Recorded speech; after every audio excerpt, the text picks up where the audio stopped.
آج میں روحانی وظائف میں سے آپ کے سامنے ایک ایسا باکمال وظیفہ رکھنے جا رہا ہوں کہ اگر کوئی بندہ کاروبار صبح و شام اپنی دکان کو ٹائم دیتا ہے، کاروبار کرتا ہے، آمدنی سیل بھی ہوتی ہے لیکن بچت نہیں آتی، وہ کہتا ہے کہ پیسہ بہت آتا ہے پتہ ہی نہیں چلتا وہ کدھر جاتا ہے،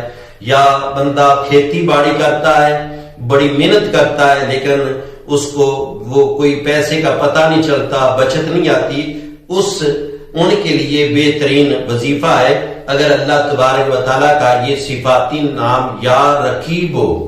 بندہ روزانہ پڑھے تو انشاءاللہ تبارک و تعالیٰ آمدنی میں برکت بھی آ جائے گی اور کھیتی باڑی میں بھی برکت آ جائے گی۔ حضرت امام علی رضا رضی اللہ تعالیٰ فرماتے ہیں کہ اگر بندہ ایسا ہے کہ اس کے دشمن بہت ہیں اور وہ اتنا بندہ غریب اور کمزور ہے، وہ اپنے دشمنوں کا مقابلہ نہیں کر سکتا،